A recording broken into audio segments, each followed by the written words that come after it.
It was just another Friday evening in Chicago. The streets buzzed with life, the elevated trains rattled overhead, and thousands of commuters packed into cars, thinking only about getting home. But then, in the heart of the loop, came a sound no one expected. A thunderous crash. Metal screamed, glass exploded, and in an instant, 4 train cars broke free, tumbling from the sky and smashing into the street below. 11 people dead, hundreds injured, and a city in shock. What caused this tragedy? Was it human error, a system failure, or something far more disturbing? This is the true story of the deadliest train crash in Chicago's history, the 1977 Chicago Loop train collision. A tragedy that revealed cracks not just in steel, but in trust, leadership, and safety itself. Chicago is one of the biggest cities in the United States, home to nearly 2.75 million people. It sits in the northeastern part of the country, in the state of Illinois.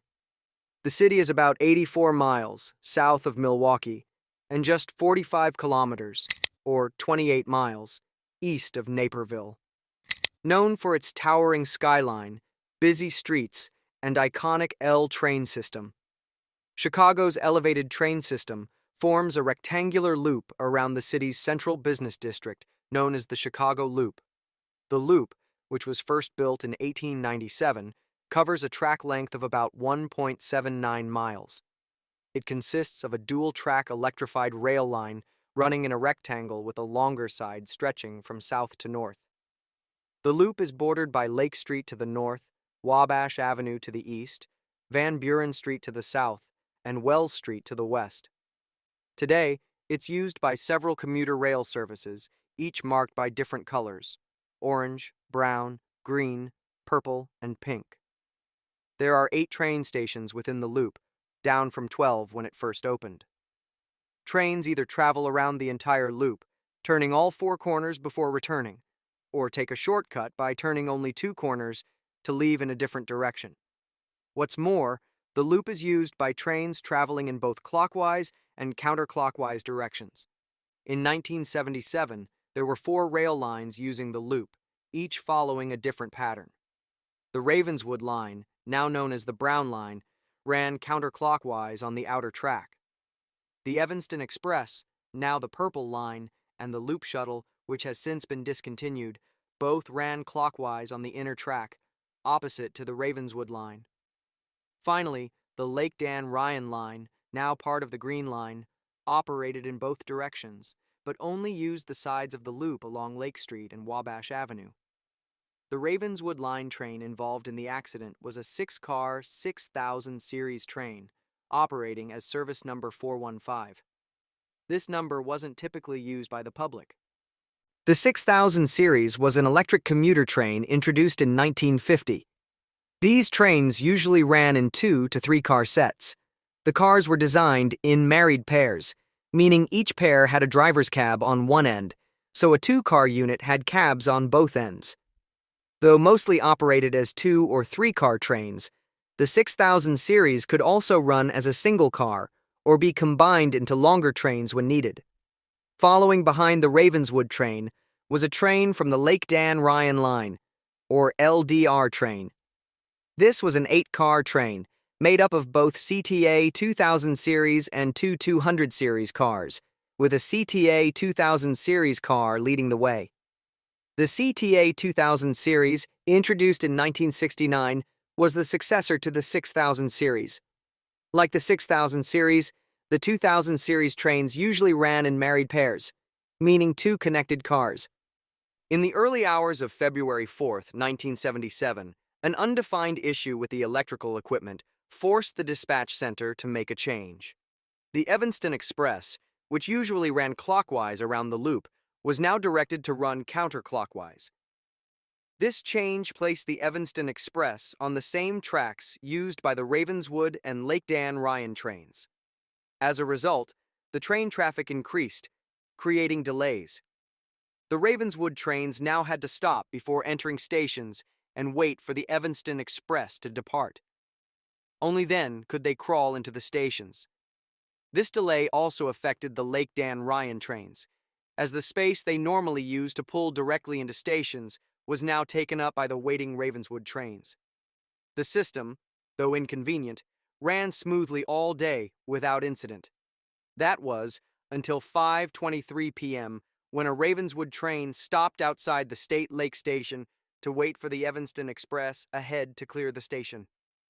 This left the 6-car 6000 series train sitting just past the center of the northeastern corner of the loop, directly above the intersection of Wabash Avenue and Lake Street. Not far behind was the next Lake Dan Ryan LDR train, just pulling out of the Randolph-Wabash station on the loop's eastern side. The LDR train quickly caught up to the Ravenswood train, making its way through a slight right-hand curve before entering the left corner of the loop.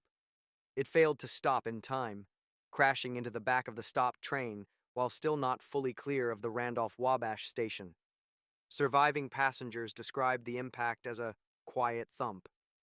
The collision happened at just 16 kilometers per hour or 10 miles per hour, a minor bump, almost like a fender bender in the world of railroads. But things took a dangerous turn when the driver of the LDR train, Mr. Martin, apparently panicked after the crash.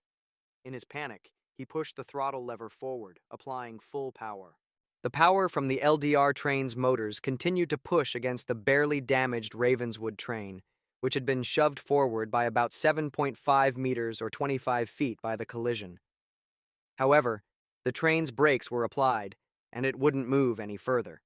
The forces met at the coupler between the first two cars, bending it as the center of the two-car unit was pushed upward, forming an inverted V-shape. This phenomenon, known as jackknifing, is more commonly seen in truck accidents.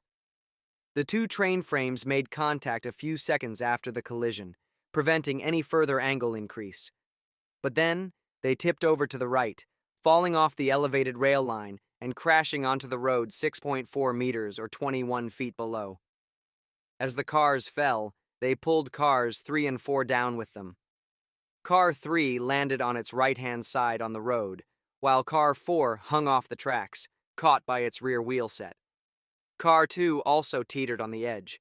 In total, 11 people died, all of whom were on the LDR train, and another 268 people were injured.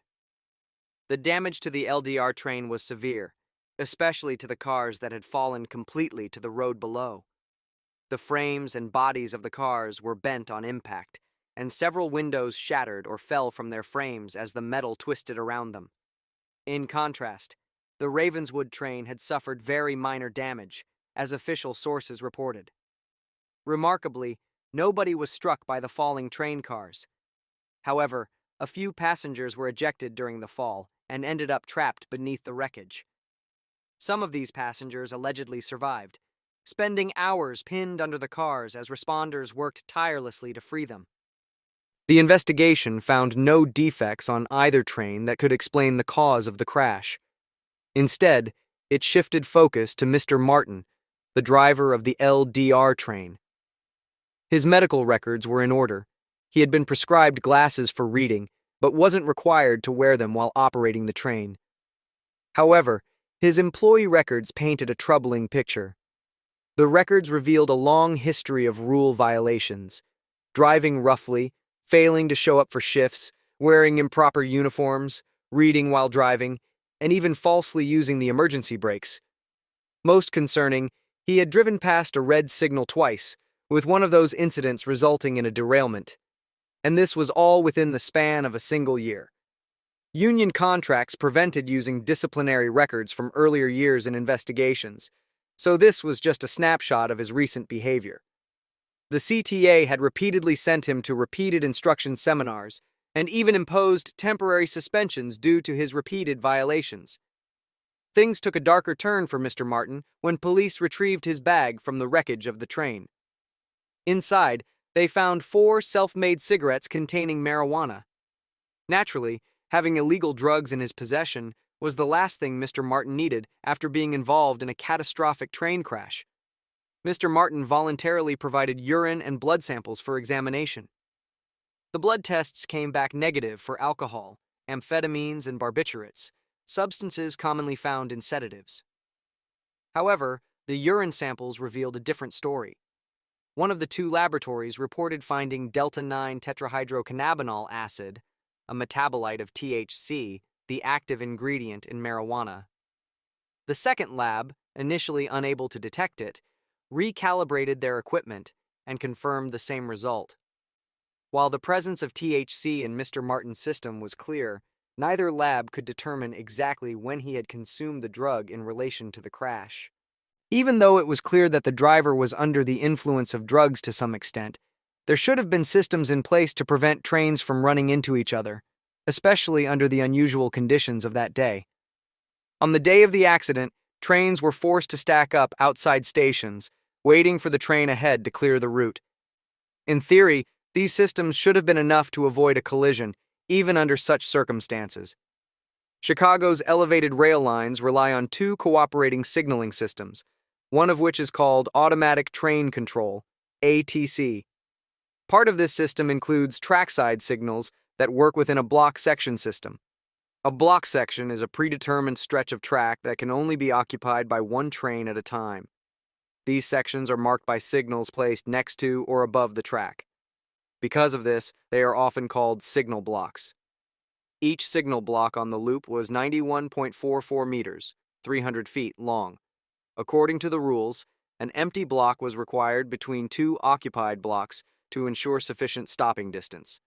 In simple terms, if a train's front end was at the 0 feet mark, the next train couldn't be closer than 183 meters, 600 feet, behind it. The trains on Chicago's elevated rail lines were equipped with in-cab signaling, a row of 3 colored lights, red, yellow, and green, similar to a small traffic light. Additionally, the trains had 2 yellow lights on the speedometer to mark specific speed limits: 24 kilometers per hour, or 15 miles per hour, and 56 kilometers per hour, or 35 miles per hour. On the loop, the green light wasn't used due to the dense traffic. Instead, the other lights communicated critical information for train operators. Here's what the signals meant. 1.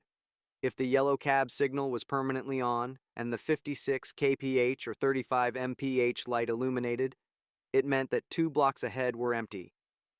If the yellow cab signal was permanently on and the 24 kph or 15 mph light illuminated, it meant the block ahead was empty, but the next block was occupied. Or it could indicate a special restriction, like a construction site. If the red cab signal was permanently on with no indicator illuminated, it meant the block ahead was occupied and the train had to stop. If the red cab signal flashed and the 24 kph or 15 mph light flashed, it meant the block ahead was likely occupied. The train could proceed at no more than 24 kilometers per hour or 15 miles per hour while keeping the ability to stop within sight. The red cab signal would stay permanently illuminated when the train was required to stop. However, if the train slowed down to 5 kilometers per hour or 3 miles per hour or less, the red signal would flash. This allowed the train to continue moving, but at a reduced speed of no more than 24 kilometers per hour or 15 miles per hour. In cases where the train ran through a red signal or exceeded the speed limit, the system would trigger an automatic stop, preventing further movement. Unlike today's trains, there were no data loggers to track the events leading up to the collision. So the investigation had to reenact the critical minutes before the crash. They already knew where the Ravenswood train had stopped and when the LDR train had halted, so the team backtracked the LDR train's route. They concluded the most likely chain of events began when Mr. Martin approached the Randolph-Wabash station, receiving a red signal in his cab because of the Ravenswood train just a few hundred feet ahead. Mr. Martin claimed he didn't see the train ahead after stopping at the platform. However, the investigation was skeptical, as the two trains were so close that they could easily have been within visual distance during the reenactment. As Mr. Martin stopped at the platform, the signaling system registered it as an instruction obeyed, which switched the signal to a flashing red and activated the 24 kilometers per hour or 15 miles per hour indicator on the speedometer. He then pulled away from the platform at low speed, staying below the speed limit, which is why the automatic emergency stop wasn't triggered. The reason he departed with the stopped Ravenswood train still in sight was never fully understood. Some sources point to witness statements and records from other days where Mr. Martin had been seen chatting with passengers while driving. The driver's cabs were not sealed off from the passenger area, which may have caused him to lose focus. Another theory suggests that "didn't see it" was a flat lie, and Mr. Martin may have simply expected the Ravenswood train to move up the queue before he reached the curve. While the distraction theory is more widely accepted, it ultimately paints Mr. Martin in a less unfavorable light, especially considering the events that followed. The Ravenswood train ahead couldn't move, and as a result, Mr. Martin's train struck it at low speed. Survivors later recalled, "We felt a bump and stopped. I thought we'd move again in a moment." Some believe the impact caused Mr. Martin to fall forward, accidentally pushing the throttle lever with his hand resting on it. Others think he may have panicked, and in confusion, shoved the throttle forward on purpose. The truth? It was never confirmed. But what is clear is this. Instead of stopping the train and helping to evacuate, Mr. Martin inadvertently applied full power, setting off the tragic chain of events that followed. Once full throttle was applied, the situation spiraled out of control. The LDR train, still pushing forward, met resistance from the stopped train ahead. And it was on a curved section of track, the weakest point. The pressure forced the front two cars to lift off the rails at their connection point. When they couldn't rise any higher, they tipped over, falling off the curve and off the elevated bridge. Experts later noted that if the crash had happened just a few feet earlier, on straight track, the train might have still buckled, but likely wouldn't have fallen from the elevated line. 6 months after the crash, Mr. Martin was fired from his job with the CTA, 3 months before the official investigation concluded. That report would ultimately place the blame squarely on him. But whether he faced criminal charges or stood trial remains a mystery. No public records ever confirmed what, if anything, happened next. In the aftermath, the CTA updated its safety procedures. A new rule, Rule 6.4, was added. Now, whenever a train receives a flashing red signal, the driver must stop and call a traffic controller before moving forward. To reinforce the change, a new R6.4 warning light was installed in every train cab. Was this tragedy the result of one man's failure, or a failure of the system itself? We want to hear from you. Was this crash preventable? Share your thoughts in the comments below.